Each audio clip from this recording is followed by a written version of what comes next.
Legislative session's over, the campaign season has begun, and we are here to talk about it on This Week in Missouri Politics. No time for a special guest, opinion maker panel, the Prince of St. James, Jack Cardetti. Thank you so much for having us, or Thanks. for us coming and joining us. Yeah, thanks for having me. Sharon Jones from Columbia, running for Yes. city council. Yes, I'm really excited about it. I've been Did you lose a bet? kind of, yes. No, I lost a bet in 2020 and got put on planning and zoning, and it's kind of a drug I can't get rid of. I did that in Poplar Bluff, but planning and zoning was the same night as professional wrestling was on, so I really couldn't attend it. I'm What, very what is the sorry. district in Columbia? It's the 4th Ward, so it's kind of everything from Providence West between Broadway and Stadium. You would be a terrific member of the city council. Oh, thank you. And I think I'd be very worried if I had to go before you on planning and zoning. John Ratliff, thanks so much for joining us, the Central Missouri Oracle, and Bryce Beal, the man that writes the laws in the Missouri Senate. Appreciate you making the time. Love the tie. Thank you. All right, you were there for every second of session, every minute from gavel to gavel. Give me something that stood out to you about the session that just wrapped up. Well, I think one big thing was working with Sharon this year on a little bit of tort reform, and we actually got it through with less than 30 minutes on the floor, I believe. And That damn Jamie Berger. what a guy! I mean, Right. negotiating skills like no other, it seems. And you know, there was a time, John, when tort reform passed. The trial attorneys have done an excellent, probably the best job of anyone in the last 10 years of just changing the dynamic of how they approach the legislative process. They went from being the person that you could just write it down. You were going to pass a St. Louis crime bill, an abortion bill, a gun bill, and you were going to pass a tort reform bill. Now, even passing, let's be honest, a very small tort reform bill is an accomplishment we're talking about here on the show. Yeah, I think it looks to folks like Sharon and Sarah and those who realize that Missouri's a Republican state, and so Sure. those elections are determined in the primary, and if you want to make sure you have an impact in Jeff City during session, you probably should get involved in Republican primaries. They have, and it's really changed the dynamic in the building. Whatever anybody thinks of how it plays out or whatever, just from the sheer fact of their members are in a better position to make a living because of that change, I don't see a better record of success in the state. Yeah, I mean, again, used to as from an HRCC perspective or any other that I've worked with, I know that we've reached out to MATA folks and try to get them on board. Used to they have Republican PACs that they give it directly to, and there's some really big ones in Columbia that used to work in the Ashcroft administration or the Blunt administration, et cetera. And so I think it's Republicans. I like to be a big tent and get as many people on board as possible. So I always appreciate when I get to be on the side of MATA. Well, it is an amazing turnaround from you were going to pass a tort reform bill every year to, boy, even passing a pretty small one is a feat that's notable. Yeah, I mean, in 2005, way back in the day, we saw 2 major pieces that completely overhauled our tort system. So I think that started our conversation internally at MATA of how do we make sure that we're educating people early in the process, getting involved the first moment that they say they're going to run, and not just waiting until they're elected. But it's definitely been successful, and I kind of want to be like, guys, I'm in the room, I'm right here. Scoreboard. Jack, I thought there was something that stood out. You've talked a lot about the people used to make Skittles and candy that look like regular candy to sell to kids, but it had drugs in it. You've been beating the drum for that for a long time. The folks at Mocan Trade, big win this year. Yeah, I mean, for 4 years, law enforcement, public health advocates have been coming down to Jeff City saying, hey, look, we have a situation where a kid can walk into a grocery store, a kid can walk in a smoke shop, he can buy an intoxicating product That looks like candy and consume that. That's not what Missouri is as a state or whatever. And so finally, with a big, overwhelming bipartisan majority, that was passed and signed into law. I think the thing that's interesting with tort reform and all these other stuff too, we tend to concentrate on the week or two after session on what passed. A lot of times it's important to look at what didn't pass. Sometimes really bad ideas didn't get through, and we saw that this year was tort reform, whether it's stuff that would have hurt our schools, stuff that would have driven up prescription drug prices or whatever. Those are things that are bad ideas that didn't pass, and in this day when life is becoming more unaffordable, sometimes those are the best victories in session. Hear Drew Junkin somewhere saying good idea. I'll tell you, I did think this. You also. Did we get rid of the speed limit? Because that'd be such a great idea. Well, I think it went from 70 to unlimited, but some people are telling me that it only went from 70 to 75. So in my book, it's the same thing, but I want to see Bryce get pulled over and tell the trooper, well, actually, I have a constitutional objection to this ticket because there's no speed limit, right? I'd like to go with the no speed limit idea. That sounds great. I know someone that went to Beijing and they said they loved the freedom because they lived in Jeff City. and the oppressive parking meter maids they have here, they thought Beijing was this bastion of freedom. They almost stayed. I will tell you, so I also have a building downtown and it has a loading zone right in front of it. They harass my employees they who are don't- unloading for my business. The city of Jefferson views you as a sucker to scam, and that's Yes. just the truth of the Yes. matter. Jack Cardetti, you're downtown. It is essentially an occupied zone. Well, I tell you what, I think one of the things that I'm excited about in downtown Jeff City is The state can takeover of this meter can this convention center though downtown and some of that it's literally half a block from here. What's that going to look like? How's that going to transform Jeff City? And maybe can we get some revenue off other people coming into the city as opposed to just having parking Scamming tickets? them, in yeah. there? I think it's Right. going to be great, and I think Ron Fitzwater is going to deserve an immense amount of credit for getting that done. If you're not from Jeff City, you don't know it's like a trauma situation. People are so triggered by this convention center. It makes so much sense, and I think he's going to make it happen. I think it's going to be outstanding. I actually think he's going to break ground this year. It's going to be a monumental thing for Jefferson City, and yes, they can actually legitimately get money from people from out of town instead of just scamming people. I think they'll feel better about it. John Ratliff, let's talk about your house folks. The firefighters been very supportive. Where were you at on 9/11, by the way? I was in 9/11. I was in middle school. Where were you at on 5/11 when the house was screwing the firefighters? I was probably in my office. Yeah. So is this going to be a break where they just say, we appreciated all your support. We loved having you elect Kehoe and Huff and Parson. We're just done with you. Yeah, I think Republicans overall, we are always very much pro-public safety, whether that's law enforcement, Where were you on firefighters. 5/11? And I think we'll continue to do everything we possibly can to earn their support because Republicans have a long history of taking Old care of song, Have You Forgotten? I think the House Republicans have. It's one of these things in politics. Everybody can be for everything until they actually have to vote on it. Right? And so it's the beautiful thing, especially being in the majority. Yeah. You can turn around, you can tell the firefighters, you can tell I'm them, for you. we're for you, we're with you, we're going to have your back 100% until they don't. And that's when they really show themselves in politics. As Bill, the Senate, if the Capitol caught on fire, something tells me they start putting the fire out on the Senate side. We got it through our side. Wasn't easy, by the way, but you got it done. Not at all, and I am always happy to point fingers over at John's folks. Didn't it actually catch on fire though? End of session. And it was on the Senate side, and they put it out, yeah. I think it was a hot pocket and something about 45 minutes in a microwave, something like that. I mean, if that had been on the other side, I don't know. Maybe on your own here. Let's talk about putting things on the ballot. Jack, when I think of the ballot, I always tell people I don't vote for any of these things unless Jack Cardetti personally called me and asked me to vote for it. If you're advising a governor, which you have, about when to put something on the ballot, we're going to talk about all these measures after the break. But right now, what are the factors that go into which do you pick August? Do you pick November? What are you looking at as a dynamic? And this has really changed over the last 15 years if you look at it. Because what used to be is there be that August elections are smaller, they're more conservative, they're older electorate, they're more Republican. Democratic is November, it's younger, and it's a larger turnout or whatever. It's really changed a little bit over the last years. And the other thing that's changed is you used to look at, if you're a governor, you'd say, okay, are my important races in August or are they in November this year?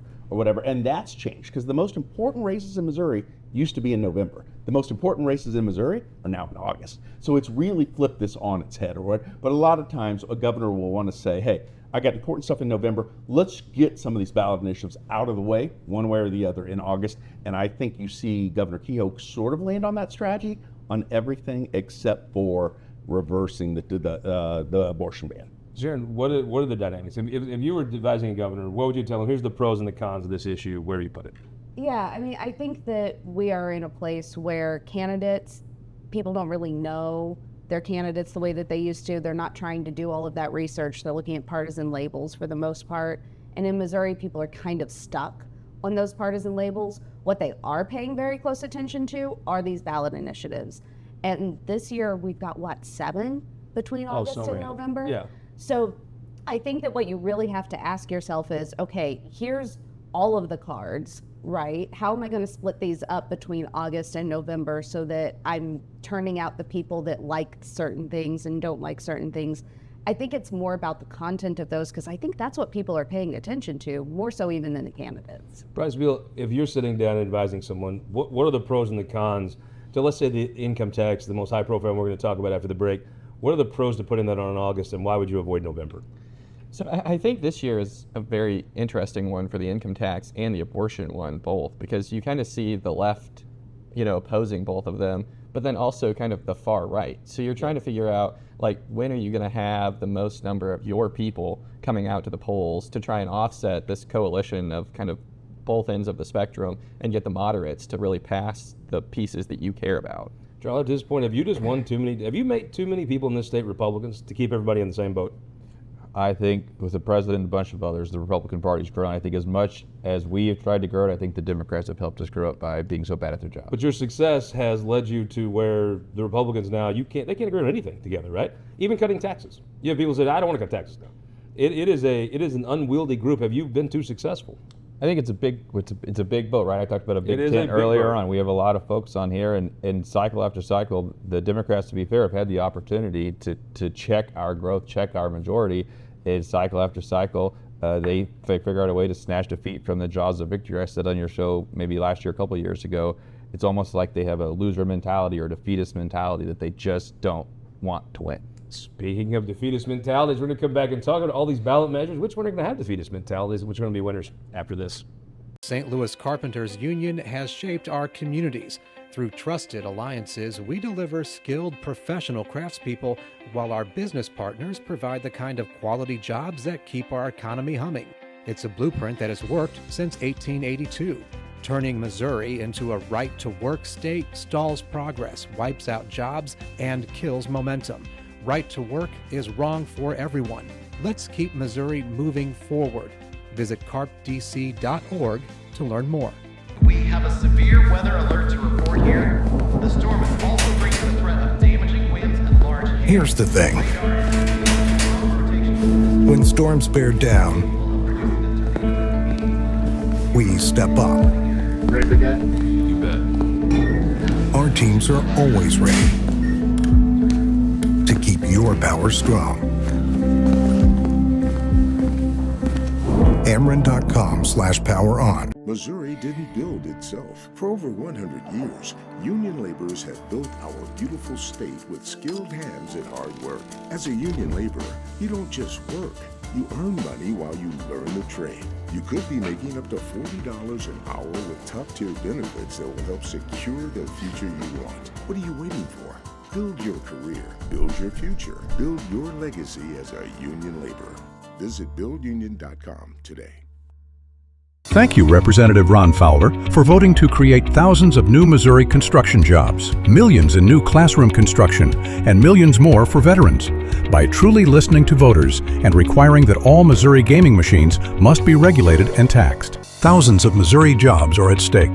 Over $100 million of annual school construction. $500 million more for schools, $50 million for veteran services, just by enforcing the Missouri Voter Established Standard, replacing unregulated and untaxed illegal gaming machines with state-regulated and taxed video lottery terminals, delivering millions in new dollars to our schools for construction work statewide. It's the right thing to do for workers, students, and veterans. In Missouri, we believe in hard work and property rights. Farmers understand their land best, and decisions about its use should remain personal. Solar projects provide steady income for farmers and communities. Changing rules after projects are approved creates uncertainty for landowners and businesses. We can protect rural values while welcoming responsible energy development. Common sense standards don't require shutting the door on opportunity. Respect farmers, respect property rights. Support policies that keep Missouri open for business.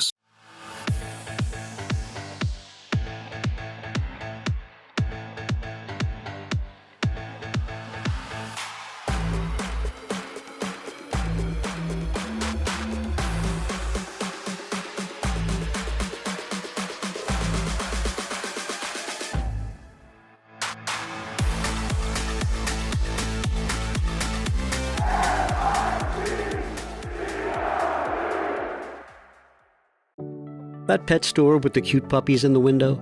Know what they're really selling? Puppy mill cruelty. Horrible conditions, neglect, and those puppy mill puppies often develop serious health issues. Some even die in the store or shortly after purchase. You deserve to know the truth behind that cute pet shop puppy. Don't be fooled. They're selling cruelty and the lies to cover it up. Get the facts. Visit humaneworld.org/puppymills to learn more. Welcome back. This week in Missouri Politics, Opinion Maker Panel Time. After session, too many topics to talk about with a featured guest. We're back. Jack Cardetti, let's talk about when you are Mr. Ballot Measure in the state of Missouri. When people stop me or I go to one of these meetings or something says, I've got this idea, it's like, well, if you got money, call Jack Cardetti. Let's talk income tax. Look, I think there's a lot, the message is complicated to pass this. I've always liked to being a simple hillbilly, be on the simple side of a message. I do think this starts out with an uphill climb. Yeah, I mean, the problem with that issue in particular is that to pass a ballot initiative, the yes side actually has to win, right? The onus is always on the yes side. Yes. Tie goes to the no side on a ballot initiative, right? That's why you have to spend more money on yes than you would to defeat something on no. Here, and what you usually do on a no side is you put doubt in people's minds. You don't actually have to win, you just have to put doubt.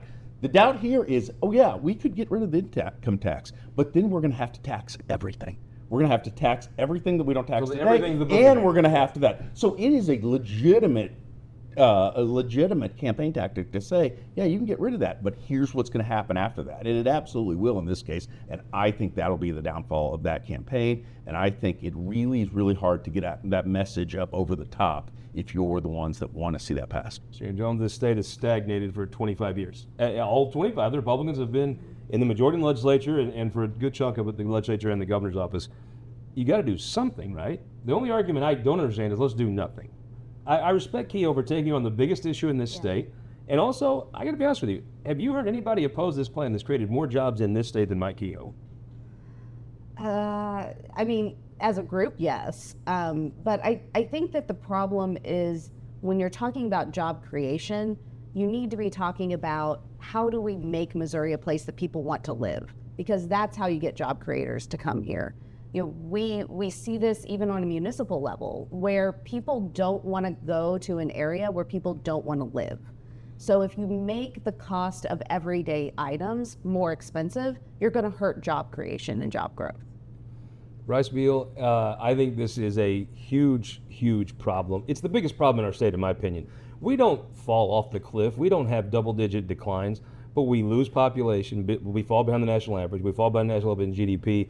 This state stagnates. Mike Kehoe stepped up and offered a plan to maybe turn that around. I guess I'll ask you the question. Have you heard anybody that's created more jobs than Mike Kehoe be against this plan? You know, I haven't, and the governor's made a big point of this being, you know, a 100-year-old system that we're in right now. I was actually looking at the scale of what our income tax is right now, and it caps out at $9,000. That is a scale for 100 years ago, not today. If someone else has another plan to bring us into the 21st century, let me know, but it seems like Governor Kehoe's the only one stepping up to the plate with an idea right now. Okay, let me ask you this on the side. I would assume you and I might be the only two probably in line on this. I'm concerned, when he put it on in August, I don't know that the public sees this as a problem, because you don't talk about it. Republicans have won all the elections. They don't talk about how they've stagnated the economy, right? You talk about all your successes. I'm not sure the regular folks, a truck driver in West Plains, actually sees it as a big problem.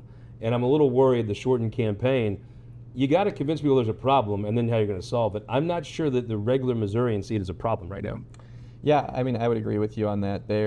To Sharon's point, they're looking at, what's my grocery bill come out to, and that little, insidious 5% that comes out on your paycheck. How many people actually look at their pay stubs these days, because you got to go on a website, you got to click. It's not, attached to a paper check like it was 20 years ago. So how do you get people to see, hey, you're still paying this, it's just coming out of your check before you even get a chance to touch that money, and you don't get to control it. And this is a way for you to take back control on how you're paying those taxes and where you're paying. Like, how do we get that message to the voters? John Ratliff, if I had to guess, there's a lot of confliction in you about this issue.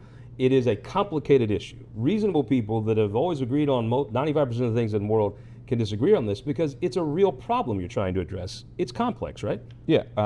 Again, I very much respect Governor Kehoe's attempt here to do something, and I think it's important we look at additional ways, to Sharon's point and others, what we're able to do to make sure Missouri's growing, because we're coming into a redistricting cycle not too far down the road. It's going to be important that our state is growing to make sure Missouri has representation in Congress and elsewhere.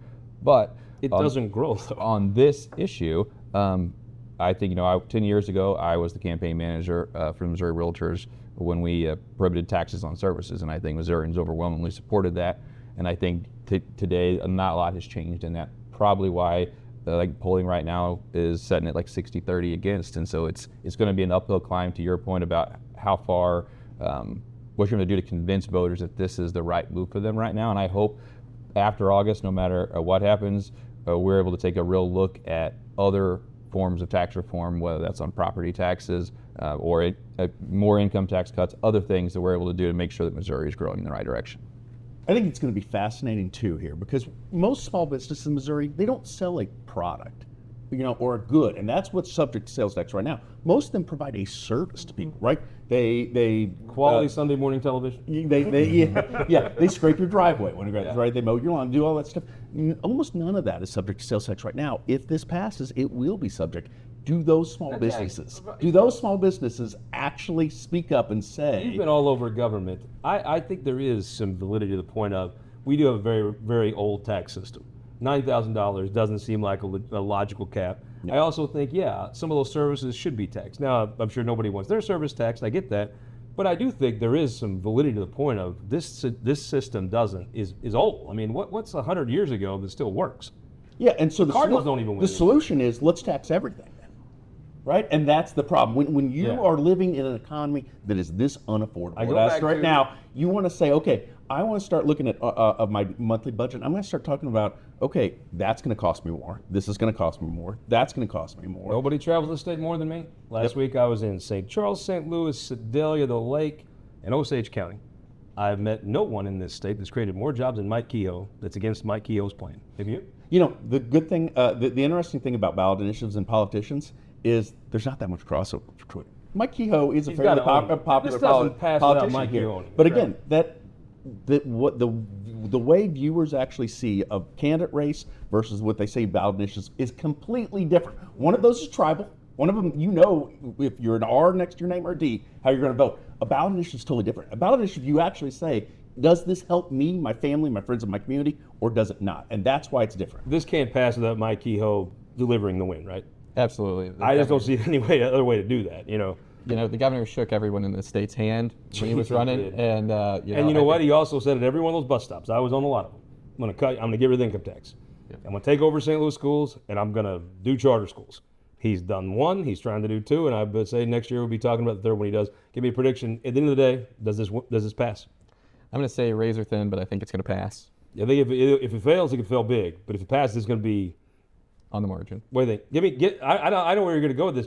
Give me the margin of what this race is going to be. What are you going to win by? I think the yes side is going to get somewhere between 37 and 40%. My heart's with Bryce. My head might be with John. What do you think? I would never contradict Ratliff. Not until the next topic. What do you think? I think there'll be an aggressive 42% that support this. I'm going to go with my heart, and I think that Mike Kehoe's a winner. And I think we have not seen his argument for this in the full yet, and I'm looking forward to seeing that start. I assume it probably starts this week, so we'll see. Soil and water tax. This is actually a good thing. Like, I hate taxes, honestly, but this is a good thing. I'm a little bit worried it may get sucked into these other ballot measures and people just start voting no. Yeah, we were really running that campaign. We were really hoping for a November ballot, just for a lot of reasons. It polls very well. 10 years ago, this is the 40th year that we've had this program. It was passed originally in 1984. Missouri's. What's it go to do? So it's a state park soil and water sales tax. Half of the funds, it's a 1/10% sales tax. Half goes to our state parks, half goes to our soil and water conservation. All 114 counties have their own soil and water district, and so this funds allows them to put in conservation practices, whether it's terracing or new ponds, etc. Half the funds go there, and the other half goes to pay for our state parks. Again, no general revenue goes to our state park system, and so Missouri is one of only 8 states in the country that have free state parks. So whether you're going to go to Hawatonka, or you're going to head down to Roaring River or Montauk or any of these beautiful, amazing state parks we have in Missouri, it's all paid for by this 1/10% sales tax, which costs the average Missourian about $10. Gussie and I conquered Hawatonka and Devil's Icebox last week. You know when I think of state parks, I think of Jay Nixon. There you go. I mean, this is one of those, and it's why this is such a bipartisan. It's not even a bipartisan, it's a nonpartisan issue, right? Because the truth of the matter is, if we didn't have this tiny little bit of funding here, and again, this isn't a tax increase, it's just a renewal or whatever, guess what? Then we'd have more politicians involved in our parks. We'd have more politicians involved in conservation. That's the last thing we want to do. There's a reason Missouri's known for both those things, is because we don't actually have their own funding streams. They're not reliant on politicians. Vote yes to keep politicians out of those two things. Well, I mean, it's a good thing, but I do think it's on a bad ballot. It is on a bad ballot, but I do think that there is a huge push behind it from a grassroots level. When you've got Missouri Farm Bureau and the Friends of Rock Island Trail all on the same page, you know it's going to pass. Well, Missouri voters in August, a hot day in August, if gas is still $4 a gallon, be nuanced enough to say, I hate all this other stuff, but I like this. I think that this is one of those rare situations where people are going to get to it, and if they don't want to vote for it, they'll skip it. And so your yes votes are going to win because people don't care enough to vote no. My heart's with Sharon. I mean, I hate taxes, but this seems like a good thing to do. Yeah, I mean, I would say it's a good thing to do. I think if their predictions, all come true that Amendment 4 fails, then I think we're probably going to see this text, right? Because people are going to be in this mindset of like, no, I don't want new taxes. I don't want that right now. Speaking of, John, it's not a new tax. Can you pass IP reform? Really? This terrible version, can it pass? I think the interesting part, because that's Amendment 4, if both Amendment 4 and Amendment 5 are on the ballot at the same time now that the governor put them together, I think you're going to probably see those two campaigns merge because, as we've said, there's a lot of intensity behind Amendment 5. The IP reform process is bad, according to Republicans, but we want to use it 15 times in one cycle.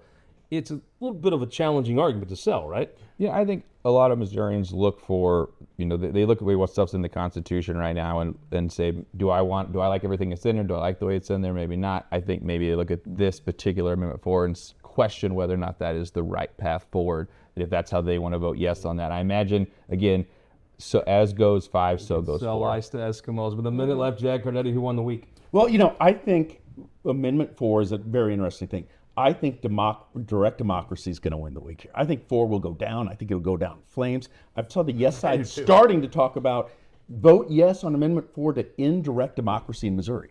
Who's out there wanting to end direct democracy in Missouri? It's a flawed campaign. Voters need to have a say in Missouri government. The more they have a say, the less politicians have a say. That's going to go down in flames. Direct democracy is having a good day. The easiest argument. Who will win the week? I'm going to say the Missouri Supreme Court. They finished the list of cases on redistricting yesterday, and what they said was we have the authority to look at all of these questions and to answer all of these questions, and taxpayers have the authority to come ask them. Win the week? I would say consultants, because we have a very, very busy August and likely November. I like that for you. Who won the week? I'm going to say Senator Trent picking up Congressman Burleson's endorsement, plus an AFP Day of Action knocking in his district for him this weekend. I think he's the biggest conservative mind in the party. I'm going to say Jeff Rowe, Nick Maddox. Huge win in Texas for them. They elected Ken Paxton, beat an incumbent like 3-1 or something. Big night for Axiom Strategies and Jeff and Nick. We hope you'll have a big Sunday, next Sunday, by joining us here on This Week in Missouri Politics. This Week in Missouri Politics is brought to you by the Missouri Automobile Dealers Association, Ameren, Spire, Evergene, and the Missouri Association of Career Fire Protection Districts.